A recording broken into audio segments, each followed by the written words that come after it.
Donc oui, je travaille pour une coopérative de développement régional. Donc ce qu'on fait, grosso modo, c'est on accompagne des entrepreneurs sociaux qui démarrent des projets collectifs. Moi, mon rôle, c'est surtout de les accompagner sur la recherche de financement, la rédaction de plans d'affaires, puis tout ce qui a trait avec les relations avec les instances publiques. Donc c'est un métier intéressant. C'est sûr, c'est beaucoup de travail de bureau, mais ça permet aussi à des gens de réaliser leurs rêves, puis de trouver en fait trouver des solutions là, pour leurs problèmes de démarrage d'entreprise puis de croissance.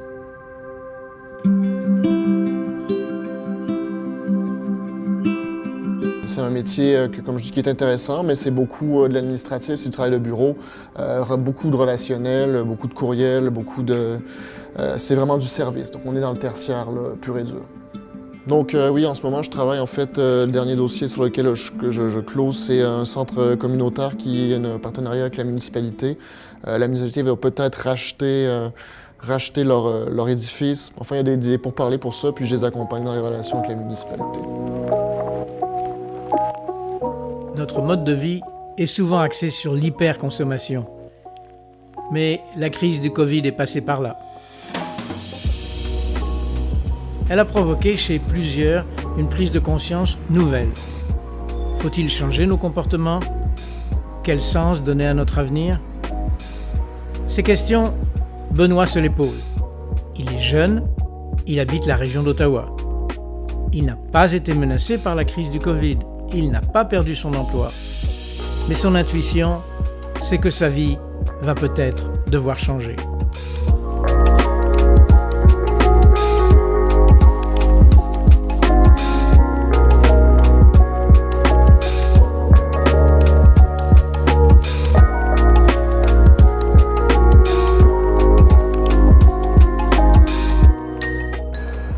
Donc bonjour, Benoît Lepape. Je viens de Gatineau. Je viens pour m'installer à Rimouski. J'ai travaillé longtemps dans la fonction publique, dans différents métiers.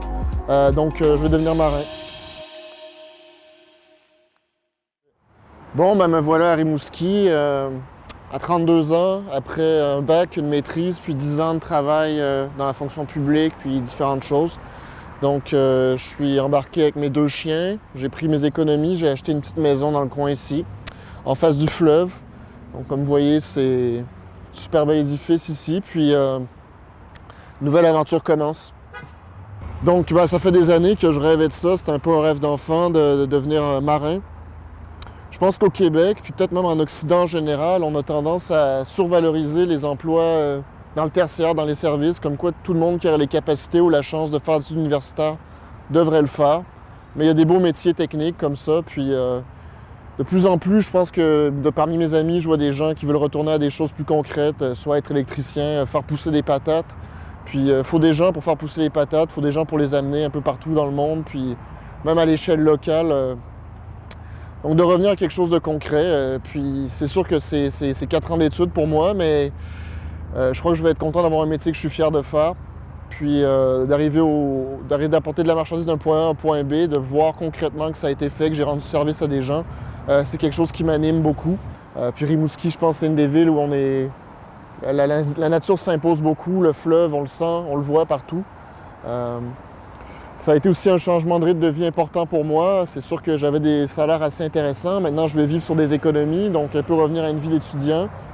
Mais bon, les marins sont bien payés. Puis aussi, quelque chose qui m'attire beaucoup dans ce métier-là, c'est qu'on a énormément de temps libre aussi. Donc, on travaille à peu près la moitié de l'année.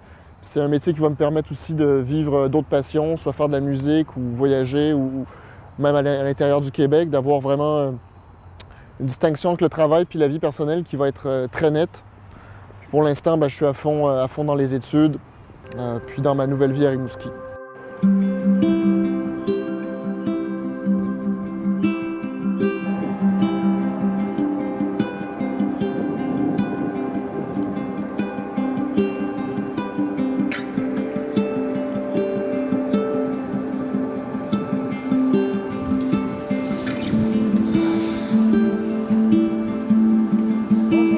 Bonjour. Bienvenue à bord. Alors vous voulez savoir un petit peu sur le conteneur? Oui, qu'est-ce Donc que... là on est véritablement en embarquement. Ce qu'on fait c'est qu'on prend tout le stock pour la Basse-Côte-Nord. D'accord. Toujours été fasciné, comme je dis, par ce genre de navire. C'est des belles machines. C'est impressionnant, puis il y a quelque chose toujours que j'ai trouvé romantique avec la navigation. Puis d'être pris devant mon ordinateur aussi, je me suis dit, à une époque, il y avait seulement les marins qui voyageaient. Peut-être qu'avec le COVID, on revient un peu à ça aussi. Les gens qui peuvent se déplacer, puis pour apporter des choses. On parlait beaucoup de services essentiels. Je pense qu'apporter des marchandises comme ça à travers le monde, puis précisément dans les communautés éloignées comme le bateau qu'on a ici aussi, c'est quelque chose d'important et d'intéressant. Donc j'espère pouvoir un jour travailler sur ce genre de bateau. Bonjour, je me présente, je suis Bertrand Milinaire, je suis chef au service passager sur le Bella des Gagnés depuis maintenant 2 ans. Nous sommes en charge donc, de toute la partie hôtelière du Bella. Donc, ce qui s'occupe de 60 cabines, 164 couchettes. On a aussi un restaurant, on a une cafétéria, un bar en saison normale. À l'heure actuelle, avec la Covid, on ne prend que des résidents, notre clientèle résidente, avec un service alimentaire en cafétéria et nos machines distributrices. Donc, c'est une situation un petit peu très étrange par rapport à notre mission habituelle. Donc tout va être chargé comme ça par le système jaune. On prend les containers, on les dépose et on emmène ça dans chaque port. Donc c'est vraiment rangé pour chaque port va vraiment être desservi pour que ça aille le plus vite entre guillemets possible, avec le moins de casse, etc. C'est quoi comme type de marchandises principalement? On fait de l'alimentaire, on fait du vrac, on fait tout ce qui est consommé sur la Basse-Côte-Nord. Donc ça peut être des maisons, ce sont des voitures, ce sont des poireaux, des pommes, tout. Donc on a des containers congelés comme ça et des containers, tu vois, ouverts comme ça pour vraiment du gros matériel et aussi des choses pour tout ce qui est fermé. Puis vous faites la route à quelle fréquence? On fait ça, on monte, le lundi on quitte à 21h, on arrive à Blanc-Sablon vendredi on vient. Pour monter c'est 4 jours, descendre c'est 3 jours. Okay. Donc on part du lundi au lundi. Jusqu'à Blanc-Sablon, qui lui est vraiment le pont avec Terre-Neuve. Donc ça, c'est vraiment pour nous des ports vraiment importants. La population a vraiment besoin de tout ce qu'on apporte, etc. Comme je t'expliquais, ça peut être de la maison préfabriquée jusqu'au poireau, jusqu'au chips. Puis la voie terrestre se rend jusqu'à Natashquan, c'est ça? Normalement, maintenant, jusqu'à Kegaska. Entre Natashquan et Kegaska, c'est un chemin en gravel.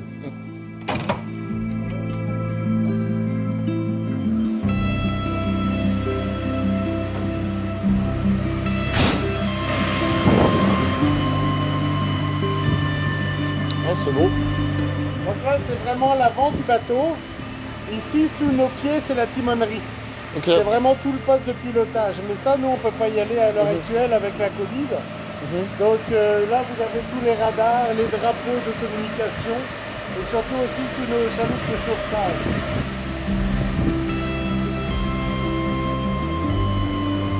C'est ça, ici, on a tous les appareils de localisation radar.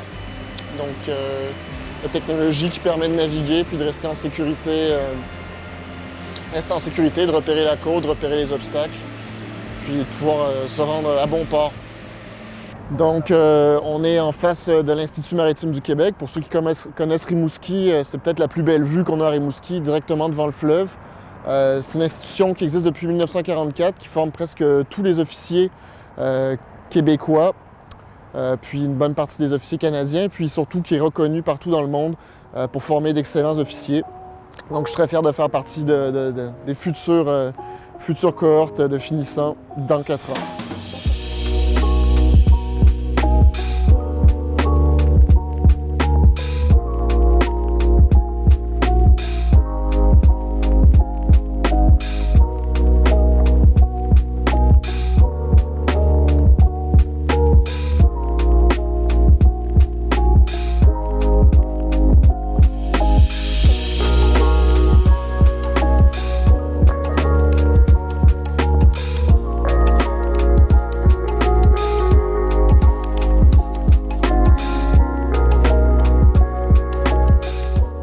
Donc oui, un des métiers les plus intéressants en navigation, en fait, c'est celui de pilote dans le Saint-Laurent. Toutes les embarcations, les grands navires là, qui ont un fort tonnage, une fois arrivés aux Escoumins, donc sur la côte nord, doivent céder le contrôle du navire au pilote qui s'occupe des différents tronçons du Saint-Laurent jusqu'au Grand Lac. Donc, arrivé là, le pilote prend le contrôle, puis connaît en fait très bien tous les obstacles, puis les courants, tout ça. C'est un métier très complexe. À une époque, ça se faisait à Rimouski pour des raisons de sécurité Ça se fait aujourd'hui plutôt aux Escoumins. Puis, c'est comme je disais, c'est un des plus beaux métiers là, dans le domaine de la navigation. Souvent, en fin de carrière, en fait, c'est ce à quoi aspirent les gens qui étudient à l'IMQ. Puis c'est encore d'autres études. Là. Il faut arriver même jusqu'au niveau de capitaine au long cours. Puis ensuite, on continue encore des années à avoir un brevet de pilote. Puis là, on peut être en fait l'expert du Saint-Laurent.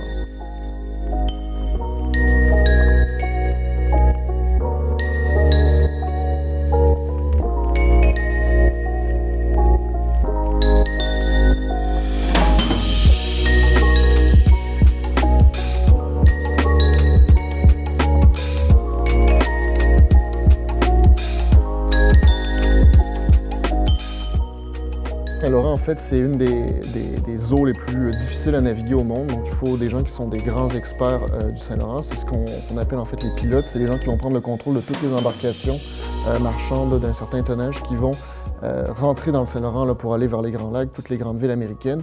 Donc, arrivé aux Escoumins, le pilote prend le contrôle et va s'occuper d'un tronçon, en fait, être l'expert de chacun des tronçons de toute la voie là, du Saint-Laurent. À une époque, ça se faisait ici, à la Rimouski, à Pointe-au-Père, mais depuis l'accident qu'on connaît de l'Empress of Ireland, où beaucoup de gens ont péri, on évite cette zone-là parce que c'est une zone qui est beaucoup plus difficilement navigable, moins profonde aussi, puis il y a des obstacles. On voit l'île du par exemple, ici. Donc, depuis ce temps-là, c'est aux Escoumins. Puis, c'est un des métiers là, auxquels les gens d'IMQ aspirent beaucoup.